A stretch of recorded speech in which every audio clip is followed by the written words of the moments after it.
બધા ભેગા થઈએ છીએ. આપો એક ઘટના બની છે, પરંતુ જે રીતના આખું આયોજન છે, આપના તરફથી શું સંદેશો અને શું કહેવાનું? મારી દ્રષ્ટિએ આજના દિવસે ગામનું વાતાવરણ બન્યું. દલિત સમાજના આગેવાનોએ જે રીતે જૂનાગઢથી રેલીનું આગમન ગોંડલ સુધી કર્યું, હું તો ખાસ કરીને ગોંડલ શહેર અને ગોંડલની તાલુકાની જનતાનો હૃદયપૂર્વક આભાર માનું છું કે અમે કોઈ જાતનું એલાન આપેલું નથી. આમ છતાંય સ્વયંભૂ ગોંડલ શહેરે અને ગોંડલ તાલુકાએ જે રીતે બંધ પાડ્યું, જે રીતે અમને સમર્થન કર્યું અને શાંતિપૂર્ણ ગામ બંધ રહ્યું, એના માટે હું ગોંડલની જનતાનો, ગોંડલ તાલુકાની જનતાનો હૃદયપૂર્વક આભાર માનું છું. વિશેષ આભાર હું દલિત સમાજનું માનું છું કે અહીંના તમામ દલિત સમાજના આગેવાનો સતત મારા સંપર્કમાં હતા. દલિત સમાજના આગેવાનોએ મને પૂરું સમર્થન કર્યું. દલિત સમાજના મને જાણવા મળ્યું, દલિત સમાજના આગેવાનો આજની રેલીમાં જોડાયા પણ નથી. એમનો પણ હું વિશેષ આભાર માનું છું.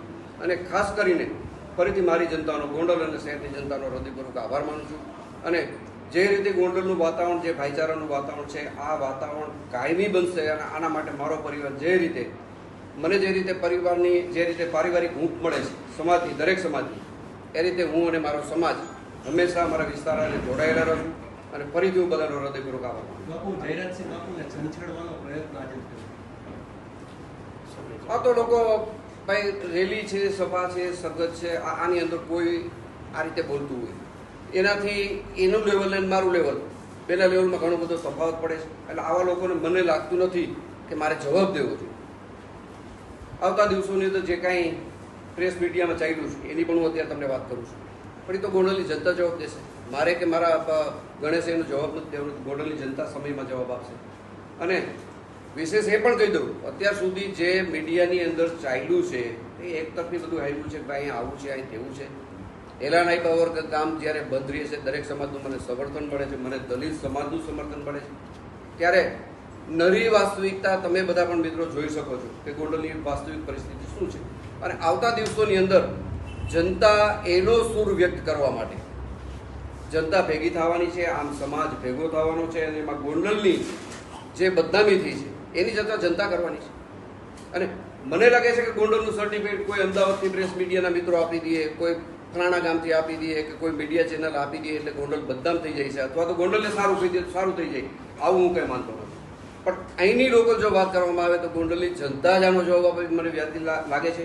અને ગોંડલની જનતા 100% જે રીતે મીડિયાની અંદર અપ્રચાર થયો છે, ભ્રામક પ્રચાર થયો છે, એનો જવાબ મીડિયા સમક્ષ મારી જનતા આપશે. આપો આજે આ જે ઘટના બની છે, તમારી દ્રષ્ટિએ આ ઘટનામાં શું હકીકત છે? તમે શું, કારણ કે ગણેશભાઈ તમારી સાથે સંપર્ક નતો હશે, હવે બન્યું છે કે નથી બન્યું? અને ખાસ ન્યાય મારી દ્રષ્ટિએ જે કાંઈ ઘટના ઘટી છે, આ ઘટના એક આકસ્મિક છે. અને આકસ્મિક ઘટના કેને કહી શકાય કે દાખલા તરીકે તમે અત્યારથી તમારું વ્હીકલ લઈને તમે તમારા ઘરે જાઓ છો અને તમારે કદાચ કોઈની અથડાવવાનું થાય તો તમારો કોઈ ઈરાદો ખરો? આ ઘટનાને માત્ર ને માત્ર હું આકસ્મિક ગણાવું છું. કોઈ પૂર્વ યોજનાની અંદર કાવતરું નથી.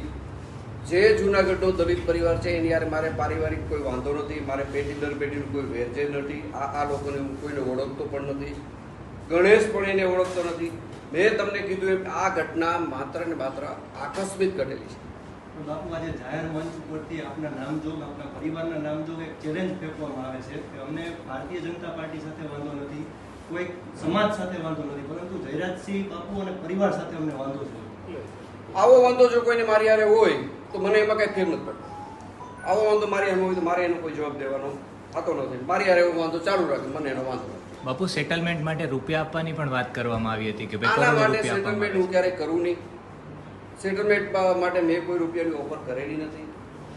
અને આ વસ્તુને મારી દ્રષ્ટિએ આકસ્મિક સિવાય હું આ વસ્તુને કાંઈ વેરજની ભાવનાથી જોતો નથી. બાપુ ન્યાયતંત્ર લઈને ન્યાયતંત્ર ઉપર મને સંપૂર્ણ ભરોસો છે. ન્યાયતંત્ર જે કાંઈ નિર્ણય કરશે એના ઉપર મને સંપૂર્ણ ભરોસો છે. આભાર સૌનો.